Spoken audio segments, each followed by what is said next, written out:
Okay, our first speaker this morning at the main session is Dr. John Mason. He is a past president of the British Astronomical Association, a fellow of the Royal Astronomical Society, and a full member of the IAU. He's an applied physicist by profession and a founder member of the BAA's Campaign for Dark Skies, and has been involved in that campaign for better quality outdoor lighting for the last 20 years. He is a member of the CIE Technical Committee, TC421, and was formerly a member of the ILE A60 subject group study group on obtrusive light, and chairman of the IAU Commission 50 Working Group on Light Pollution. So he has a vast amount of both national and international expertise and experience in the area of light pollution. He's also a regular broadcaster on national radio and television. Dr. Mason has been a frequent speaker on the subjects of light pollution, sky glow, and obtrusive light. He has addressed many conferences and regional meetings organised not just by light pollution addicts like ourselves, but also by the ILE, CIBSE, and so on. He has also advised lighting designers and manufacturers on the causes of light pollution and the techniques by which it may be reduced. This morning he's going to speak on the subject, excuse me, while I miss the sky. Over to you, John.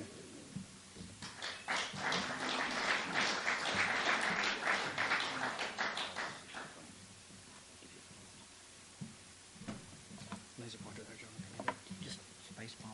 Yeah, space bar. That's fine. Just take those lights down a bit. I feel like a rabbit in a car headlight. A bit too much light pollution in here, perhaps. It's a story that must have been repeated many, many times in this International Year of Astronomy. A young girl gets bitten by the astronomy bug.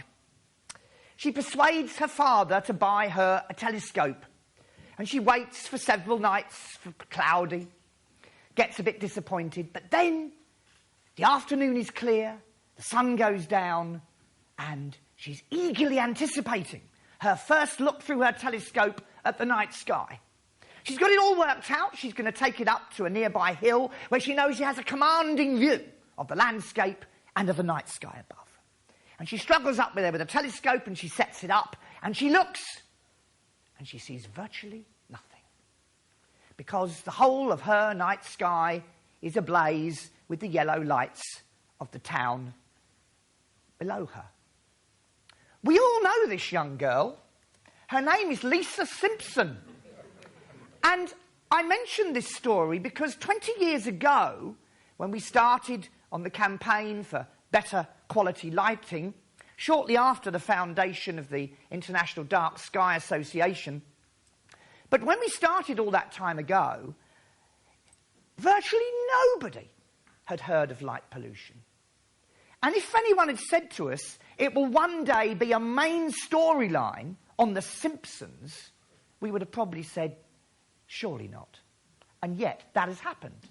And indeed, that episode has been repeated quite a few times, including last week, which is why I thought I'd start with it. It shows that the subject of light pollution has certainly come of age. You can talk to virtually anybody about it, and they have heard of it. And of course, light pollution, we should remember, was a hard topic to begin to persuade people could ever be bad. Because we'd always been taught that light was a force for good, and there could never be bad light. And so we had to persuade people that light that was in the wrong quantity, in the wrong place, and at the wrong time, by definition, must be a pollutant. And this has been a hard battle over the last 2 decades or so, to show people that, yes, light can be a wonderful force for good, but it can also be a problem. Now here we see the Milky Way from Bryce Canyon, and people using their telescopes at the star party, surely seeing what Lisa Simpson would have wanted to see when she looked through her telescope.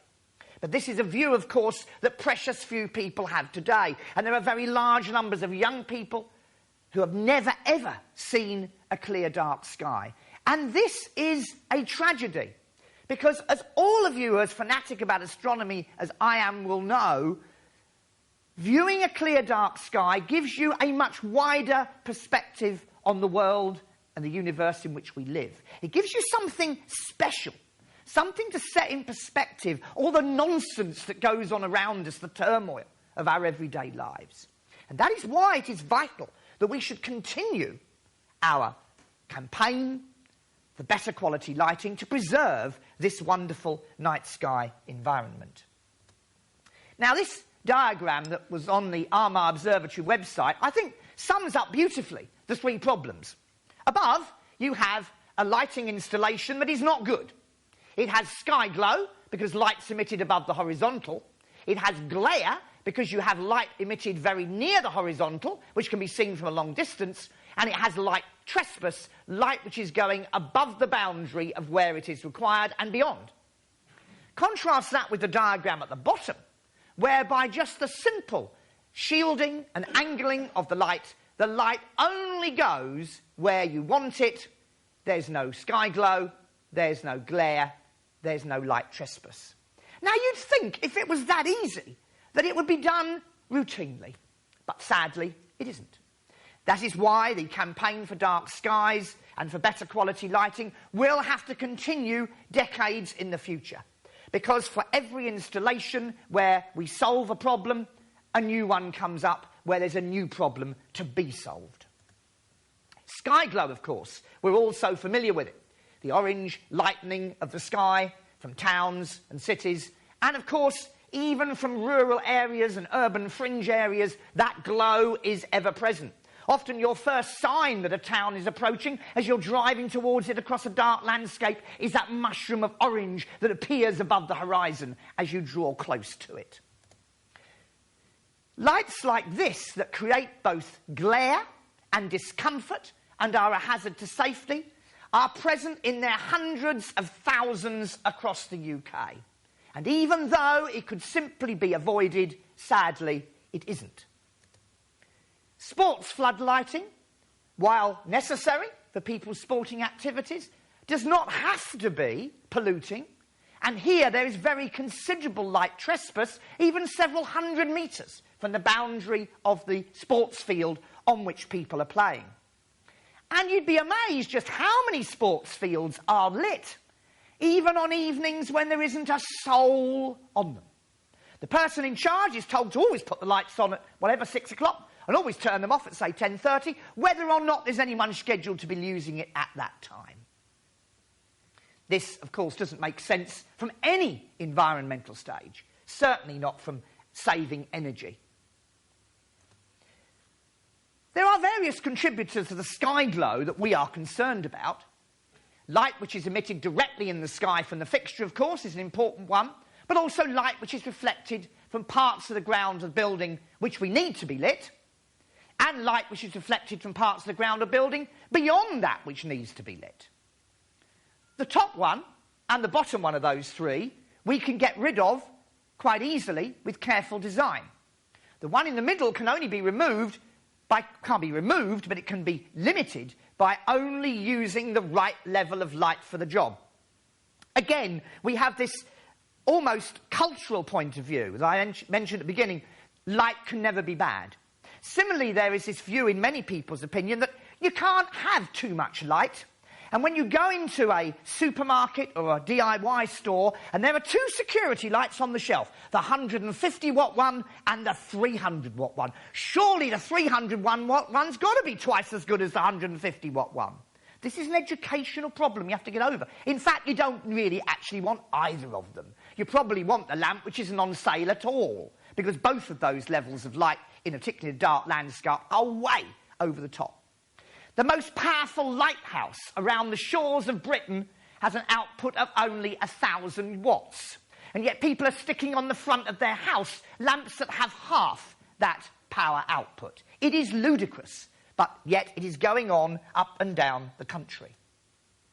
Sky glow, of course, is a problem that's been with us a long time, but what is very good is that in recent years we have tried to get a sense of just how bad the problem is. And the good thing about this is not only does it bring awareness of the problem for ordinary people who take part in a range of experiments to measure sky glow, it gets them outside, it gets them looking and appreciating what there is, but it also means in the long term we can assess how the problem is changing, how people's view of the sky is either deteriorating or improving. Now, the Orion star count is one of these schemes which has worked very well in recent years, and every winter, when Orion is well placed in the evening sky, it's an ideal way of introducing people to the problem of light pollution. There you have 6 panels. Top left, the view from a very, very light polluted site.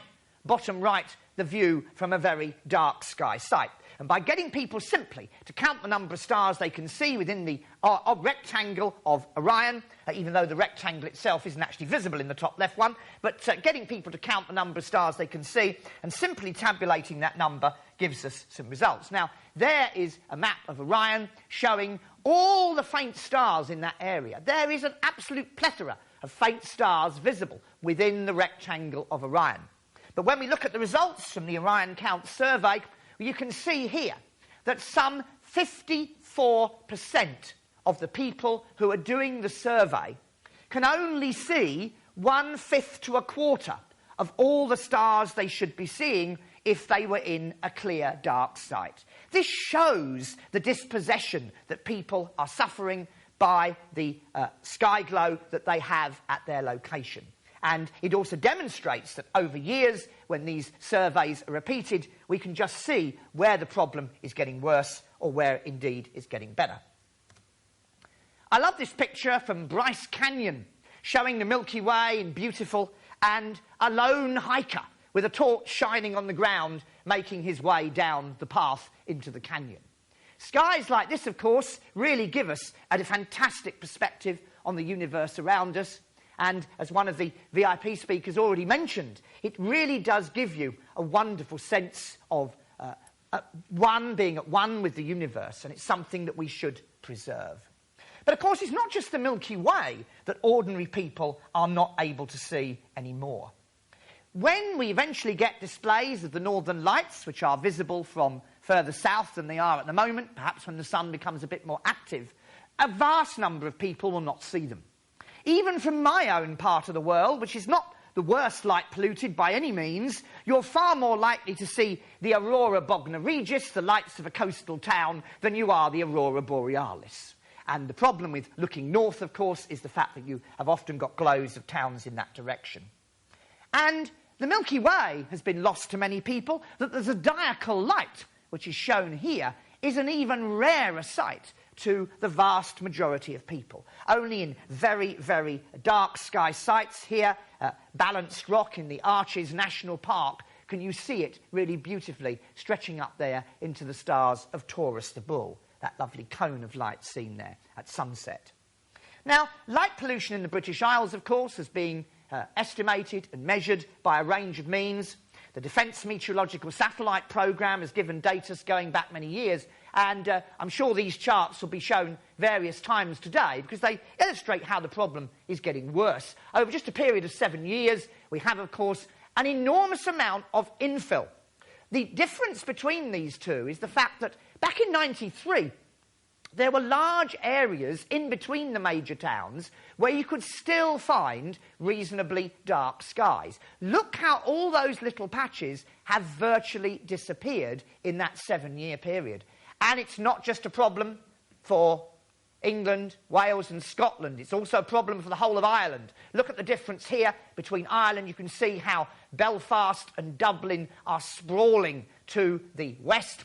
And again, lots and lots of infill, lots of lighted areas here which are not shown on this one, in just 7 years. So clearly something has got to be done. I love this image from the shuttle as you flying across Ireland there to the bottom left, and England, Wales there, Scotland under cloud to the left. But beautiful shot. From this picture, you wouldn't have any real knowledge that there were any life or any human beings down there on the surface. But fly over it at night, as the space station shows, and it's a different story. What this does show, of course, is that Ireland is very much better suited for astronomy, certainly in terms of light pollution, than is large parts of the Midlands and southern England. You can see the huge amounts of lighting stretching right the way down from Liverpool and Manchester through Birmingham to London and the south coast here. Notice that this is northern France, which is fairly dark, but as you look towards Belgium in particular, the lighting levels increase. Large parts of Western Ireland are still fairly dark, but as I said, even here, the story is not necessarily a good one because the problem is getting worse. Here we see a light pollution sky brightness map showing you that there are these nice areas of really dark skies here in this sort of H shape to the southwest of here, and they need to be preserved because, of course, they're very important sites for not only astronomy but also for culture. And this lovely picture by Martin Campbell of the Milky Way from the Baymore stone circles. We're going up there tonight, and hopefully, wouldn't it be wonderful if we had a sky like this? But even here, look near the bottom. There is glow right along the horizon. No big towns, just small villages, small towns, ranging from a few hundred maybe to a couple of thousand population. But even there, the glow is beginning to encroach, and the Milky Way is lost in that orangey glow as it goes down towards the southwest. So even here, one has to be careful to preserve this. Now, I like this brightness map for the United States because it shows an enormous dichotomy between east and west. On the east coast, very large areas of urban sprawl, very bright, very high sky brightness, and then as we come over towards the west, a few pockets of brightly lit patches, but many, many beautifully dark areas where the majority of the US national parks are situated. On the east coast, it's pretty hard to find a really clear, dark sky. One of the darkest spots is in the Acadia National Park in Maine, but even here, distant city lights are shining on the underside of the wispy clouds that are there. When you come further west, and we go to places like the Chaco Culture National Park, here you can see again clouds along the horizon. This is a beautiful dark sky sight, but in the distance, the sky glow is ever present. We have the lights from Crown Point and Gallup shining up there on the underside of the clouds. So even in these national parks, these very dark sky sites, we have to be careful to prevent this yellowy glow getting worse and rising higher in the sky as time goes on. We're familiar, of course, with our sky brightness map in Europe. In Europe, of course, we have large areas where the sky brightness is very high.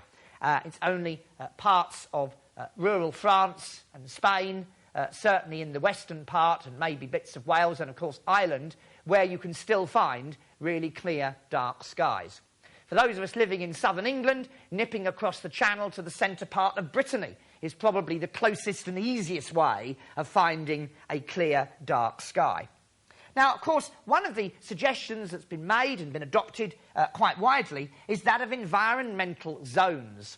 And there are basically 4 zones. Sometimes they're numbered E1 to E4, sometimes E0 to E3. But basically, they are specifying sites which are easily able to be identified from each other. And if you define a particular place as a particular zone, then you would define the lighting that is suitable for that zone. Now, this isn't too much of a problem if you have a very large country with reasonable amounts of space between areas of different district brightness. But the problem is brought over, particularly in southern England, for example. Here we have the sky glow map of the Midlands and southern England, and you can see that there are lots of quite dark areas, Bodmin Moor and Exmoor down here, and some reasonably dark areas up through Dorset and into Wiltshire there, but vast parts of southern England, very, very hard to find a dark sky at all. Now, this nice all-sky picture by Mike Tabb shows the situation from just not far, 12 kilometres outside of Bath, about 8 miles out of Bath.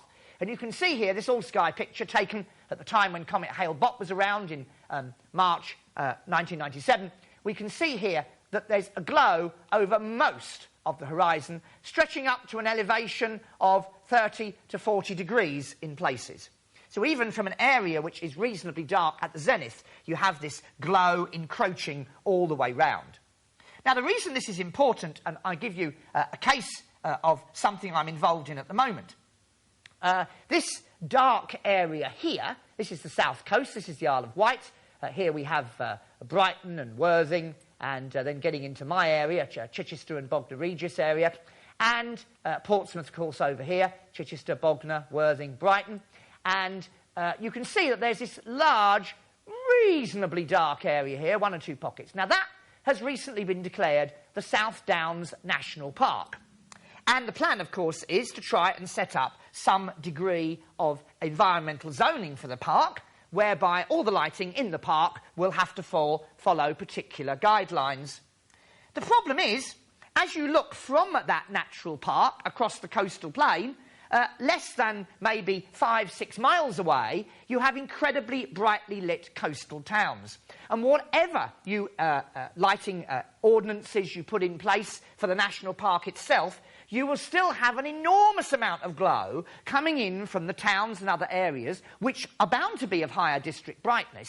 But the snag is, how can you possibly reduce the lighting levels in these areas so that the national park, which is only a few miles to the north, actually has reasonable levels of darkness? And it's a very hard problem to solve. It's not just a case of setting the levels for the national park. You've got to set the levels for the entire coastal plain, for all of those other areas of higher district brightness, because light pollution doesn't stop at the boundary. Unfortunately, it's visible from very long distances from the site of the light, and as Mike Tabb's all-sky picture showed, many, many tens of miles distant. So the problem one has here on the South Downs National Park is a very broad one, and is going to require a lot of work to get something that's workable. There is also another problem with the South Downs National Park, a problem that's only been brought home to me recently, and it's emphasised very nicely by this image taken by the International Space Station in the late afternoon on one particular day over the national park. Every single one of those lines is an aircraft contrail and coming into Gatwick or Heathrow. And even though it was a completely clear, cloudless sky in the afternoon, as the temperature dropped and the contrails remained, because there was absolutely no wind at high altitude, something between 25 and 35,000 feet, which is the typical altitude these planes will generally be at, those contrails stayed around. They then acted as condensation nuclei for clouds, and that evening, even though the whole day had been clear, because of all the contrails, it was actually a rather milky night. So this is an additional problem, which, although it's not directly related to light pollution, does affect it, because the more material, the more aerosols, droplets you have in the atmosphere, the more scattering takes place. So this, again, is something that needs to be borne in mind. Now, impacts of light pollution are many and varied. On humans, obviously loss of ability to view the stars at night, which is what interests many of us, but disturbance of sleep patterns causing stress and anxiety would be of importance to anybody. Even if they had not the shred of interest in astronomy, that would be something that might be important to them. Visual intrusion, effect on residential amenity, that's something that affects all people. Visual distraction while driving, possible hazard, that's again important to everybody. And so is the waste of energy, resources and money that light pollution causes. So apart from the first one of those five, which is of interest to astronomers and people who want to look at the night sky, the other four affect 100% of the population at some time. So this is not a problem that's only of interest to astronomers. I get this time and time again from radio and TV interviewers. Isn't this just a few whinging astronomers worrying about the sky getting brighter? No, it isn't. This is something that affects the entire population in one way and another. Well, there we are. There's a bedroom window with the curtains pulled. It's clearly night time, but there's an awful lot of light shining in the window. because of some security lights across the road on an industrial unit that are shining right across the road into the bedroom window. Sports floodlighting can be a particular problem. There's the moon at the top of the picture, and you can see the enormous amount of upward light from this installation and light spill. And actually, I think on most of these fields, there's several pitches here, there is actually no one playing. So this again is a major area of concern.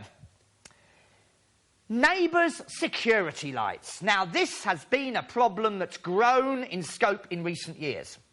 And although some forms of exterior lighting, including these horrible lights, are now subject to statutory nuisance control and have been for the past 4 years through the Clean Neighbourhoods and Environment Act, unfortunately, this really is not something that's working well. Environmental health officers have complained it's resulted in much increases in work for them. It's been a struggle for them to actually solve the problems in some cases. And although 1 or 2 successful cases have been fought, it's still not worked that well. It's also led to enormous amounts of acrimony and animosity between neighbours who previously got on well. Even in my own village, which is a village that has absolutely no street lights at all, there are 3 houses that have 500-watt security lights on the front of them. Those lights come on when you walk the dog in a completely dark landscape, and you're totally blinded when they go on. And although I've put leaflets through the door and I've attempted to try and talk to these people, they seem quite unconcerned about what their lights are doing. And this is an area which has really got to be tackled. And it's probably one of our biggest challenges, because these lights are being put on all over the place with no concern for the light spill or the light trespass or the detrimental effect on neighbours' amenity. Impacts of light pollution on the character of towns and countryside. The more lights you have in rural areas, it blurs the separation between countryside and town, which is important. It introduces a suburban feel deep in the countryside. There's a loss of tranquility and remoteness in rural areas, and a loss of character of historic buildings, towns and villages. With many of these buildings, it's not throwing as much light as you can at it. It's lighting it sensitively and carefully, actually with as little light as you can, to bring out the feel of the building. Here we have a high street in a rural market town, and a reasonably nice feel to it. No particular bright lights there, and even these lanterns here are in fact not full cut-off, but virtually full cut-off, because the luminaire, the light-emitting part, is directly up inside the bowl. So you can have oldie-worldy type lamps, which are virtually full cut-off. But you can also have, of course, abominations like this, where you have a driveway, a tree-lined avenue, and the trees are being lit as brightly at night as they are in the daytime with the sun above, and you have this incredible floodlighting on the front of this huge building here, which means that you can virtually see none of the character of actually what is a lovely, stately home. It's just too bright, and unfortunately there are many buildings like this. Churches, once the focus of rural communities, and still in many places, often in some rural villages, are the only building that's lit. But unfortunately, many of them are lit in a completely insensitive way. They throw vast amounts of light up towards the tower and the spire, most of which goes straight up into the sky, and very of which stays hanging around on there. And again, a lot of these installations are put in by local contractors, builders, hired by the church to do the job. And again, they don't really have a great deal of concern in a lot of cases for the result of their lighting. Impacts on wildlife, I'll only mention briefly because there are lots of speakers here today who are going to tackle this, and this is becoming a very important area. Disruptions of life cycles, annual breeding cycles, migratory patterns, and visual distraction, all for flora and fauna, an important area. Now, there is, of course, good news. We now have lots and lots of full cut-off lanterns with cones of light directed only downwards, which are doing a very fine job. And this is a great example of lighting a roundabout in a rural area. You can see that to the right and left there is absolutely no light spill at all. This is a well-designed installation using the right amount of light as specified by the Highways Agency to light the highway, but with the minimal amount of light spill around, and using full cut-off lanterns to make sure that there isn't a lot of upward light either, other than that reflected from the road surface. Here we have some good quality lights in South Dublin, indication that even here in Ireland there are some good quality lights installed, and there are many around and about on roads and motorways, but again, we still have difficulties. Here we have full cut-off lanterns along an A road. Again, the road and the pavement is perfectly lit, but it's completely dark, and even though the trees extend above here, there is no lighting of the branches of the trees above the lanterns. But there is this ongoing argument. Curved tempered glass lanterns that have a slightly dish bowl, or full cut-off. It's been shown by quite a number of researchers who've looked at it that it's the light path through the atmosphere at angles near to but slightly below the horizontal that can lead to a considerable increase in sky glow. And although the curved tempered glass lanterns at the top allow you to have an increased spacing of posts and lanterns, it does result in a greater amount of light pollution, sky glow, than the full cut-off lanterns shown in the bottom example. So I personally am not a great fan of curved tempered glass, although they very often are used, because if you just take the old lantern off the top and put a curved tempered glass on, you don't have to put up any more posts, but you can relight to certainly a better standard than it was before. Maybe an improvement on what there was, but certainly not as good as we can get. Now, unfortunately, though we've campaigned for over 20 years to get rid of opal spheres like this, with their wonderful cones of darkness below, some of these emit up to 60% of their light above the horizontal. They are chosen by architects because they look pretty in the daytime, but actually they are an abomination in terms of quality of lighting, in terms of energy waste.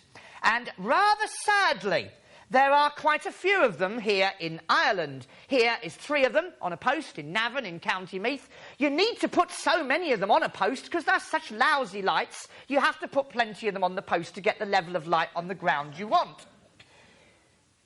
Burr, a seat of great astronomical learning and tradition. And yet there's a lovely row of globe lights there, and you can see the amount of upward light, the fact that the upper parts of these buildings are lit by the glow from the globes.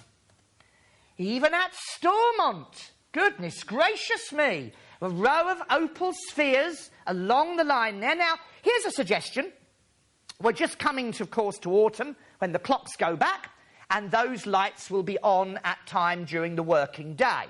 How about writing to the politicians working there and saying, what an appalling example you're setting for energy waste and efficiency by having these lanterns in your establishment, which are clearly and demonstrably extremely poor in all respects. And one of the problems with them is not only do they have the dark bit at the bottom, but insects and dirt collect inside the globe, and over a period of a year or two, they give out even less light in a downwards direction than they do upwards. So, in all respects, these are a major problem, and they need getting rid of in a major way.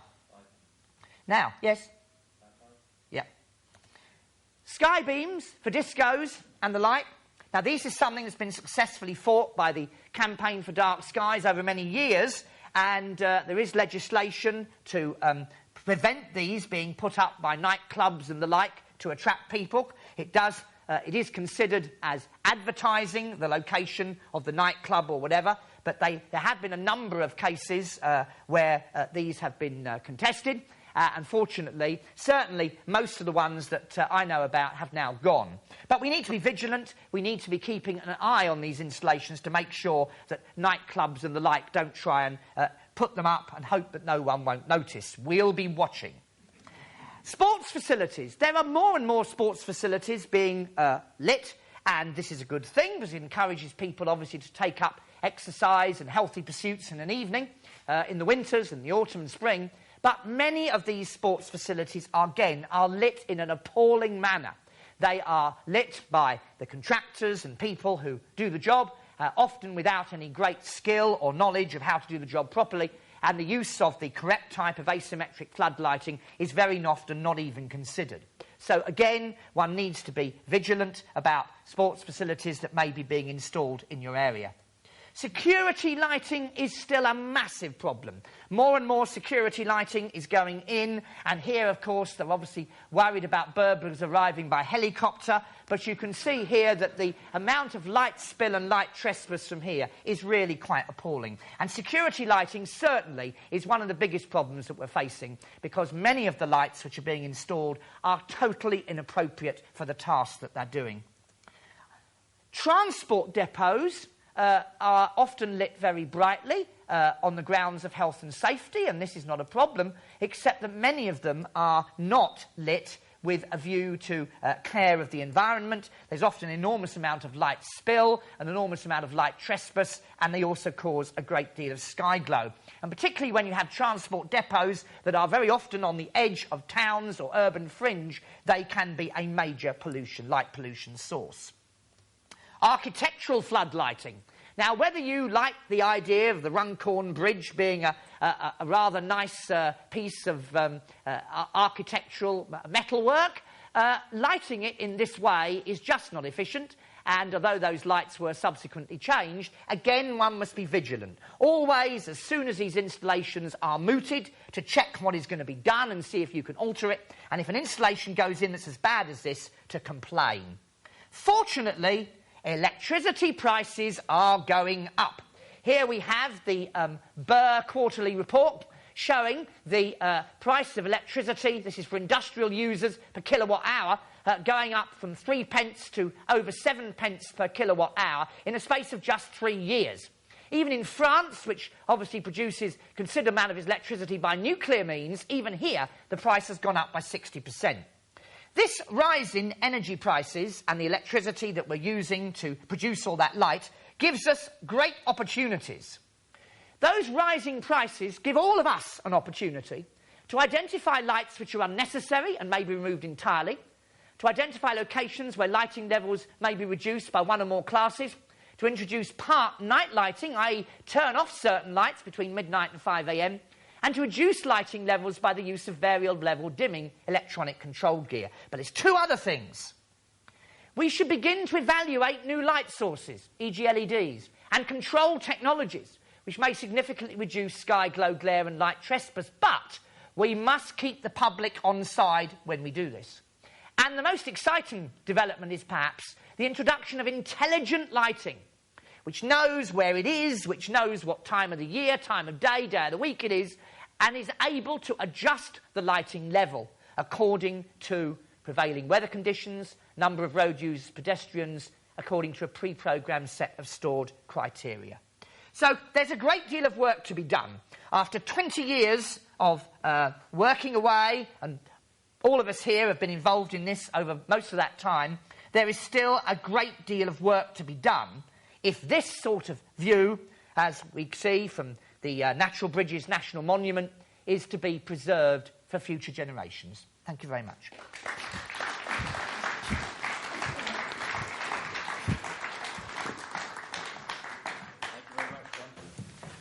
Well, I think you'll agree with me, John set the scene in a wonderful way, putting this subject in context.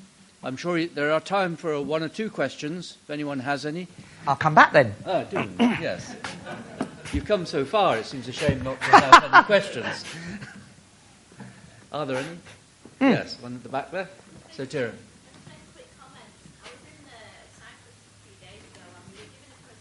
You speak up.